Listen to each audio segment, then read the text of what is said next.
स्थिती पाहिल्यानंतर आम्हाला मनापासूनचा आनंद या ठिकाणी झालेला आहे।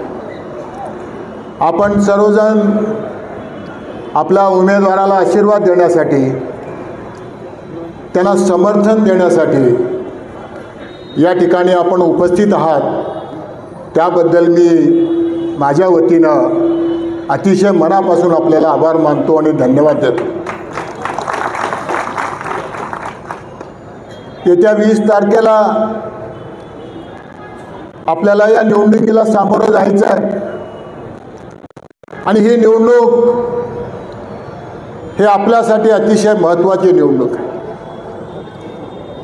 राज्यासाठी महत्त्वाची आहे, मराठवाड्यासाठी महत्त्वाची आहे आणि त्यातल्या त्यात संभाजीराव पाटील लातूरकरांच्यासाठी सुद्धा अतिशय महत्त्वाची निवडणूक, हे अतिशय महत्त्वाचे निवडणूक। मला वाटतं आज आपण खऱ्या अर्थानं जर सगळ्या लातूर मतदारसंघातलं जर परिस्थिती आपण पाहिलो आणि आजची ही जर सभा आपण पाहिलो, खुबा साहब मैं आपको बोलना चाहता हूँ, ये सभा नहीं है तो ये विजयी सभा है, ये मैं यहाँ पे आपको कहना चाहता हूँ। एवढं मोठं उत्साह, एवढं मोठं वातावरण या ठिकाणी या लातूरकरांमध्ये या ठिकाणी दिसून येतं। प्रत्येकाला वाटतंय, समाजातल्या प्रत्येक घटकांना वाटतंय की अर्चनाताई पाटील ह्या निवडून आल्या पाहिजे। त्याचं कारण आहे की लातूरकरांचं जे एक स्वप्न आहे, मला वाटतं अर्चनाताई निवडून आल्यानंतर ते पूर्ण झाल्याशिवाय राहणार नाही। संभाजीराव पाटील, मी या ठिकाणी आपल्याला सांगू इच्छितो।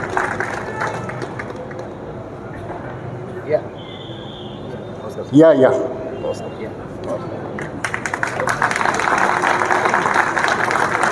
अभिमन्यू पवारजी आले का?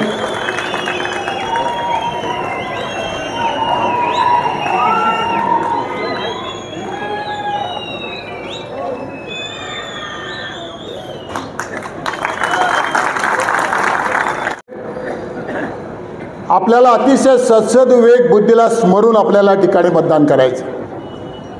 मला खात्री आहे की लातूरकर हे अतिशय सुज्ञ आहेत, विचारवंत आहेत, त्यांना सगळ्या गोष्टीचं भान आहे। या देशाचं, राज्याचं, जगाचं, या सगळ्या गोष्टीचं खूप मोठं अभ्यास लातूरकरांना आहे आणि म्हणून येणाऱ्या या निवडणुकीमध्ये आपण अतिशय सद्विवेक बुद्धीनं आपण मतदान करणार आहात आणि आपल्याला माहिती आहे की या महाराष्ट्रामध्ये की आज हे महायुतीचं सरकार आहे आणि या महायुतीच्या सरकारमध्ये आज राज्याचं मुख्यमंत्री शिंदेसाहेब, आदरणीय फडणवीस साहेब, अजित पवारजी, आत्ताच आमच्या मित्रांनी सांगितल्याप्रमाणे एक अतिशय चांगलं अशा प्रकारचं काम ही सगळी मंडळी या ठिकाणी करतायत आणि आपण आज पाहतोय अनेक योजना,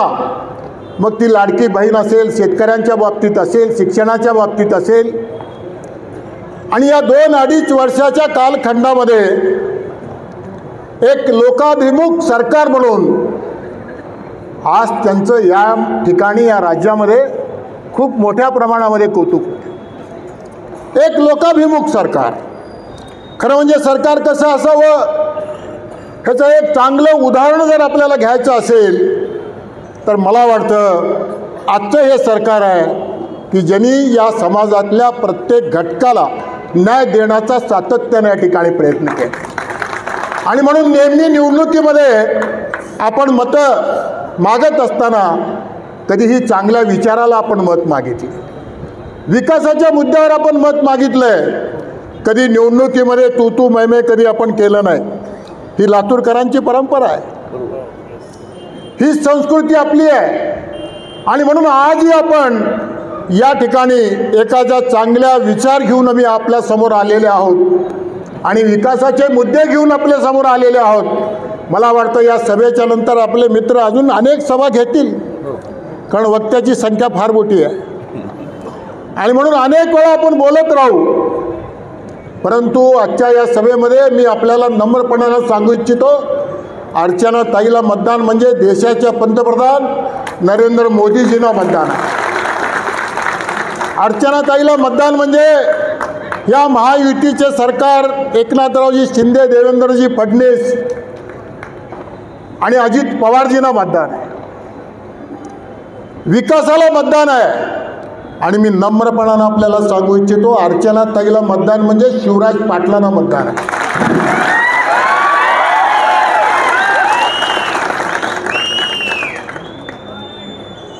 आणि मला माहिती आहे की आपण ज्या माणसाला दैवत मानलात त्याच घरातल्या एका आपल्या भगिनीला, मातेला आपण आशीर्वाद दिल्याशिवाय राहणार नाही, हे मी आज आपल्याला नम्रपणाने आणि म्हणून मी एवढंच सांगणार आहे आपल्याला की ही आपल्या लातूरकरांचा एक स्वाभिमानाचा प्रश्न आहे, आपल्या जिव्हाळ्याचा प्रश्न आहे आणि ही आलेली संधी आपल्या सर्वांच्यासाठी म्हणून अतिशय महत्त्वाची गोष्ट आहे। आणि म्हणून मी आपल्याला अतिशय मनापासून विनंती करणार आहे की हे मतदान म्हणजे हे किती महत्त्वाचं मतदान आहे हे आपण लक्षात घ्या आणि आम्ही कुठंच कमी पडणार नाही। हे लातूरचं वैभव वाढवण्यासाठी म्हणून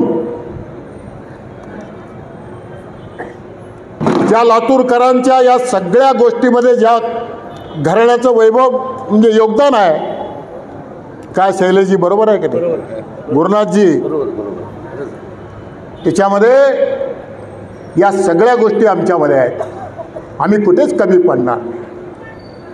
या लातूरकरांना याही पुढच्या काळामध्ये अर्चनाताई पाटील निवडून आल्यानंतर एक स्वाभिमानाने जगण्याची संधी निश्चितपणाने मिळेल,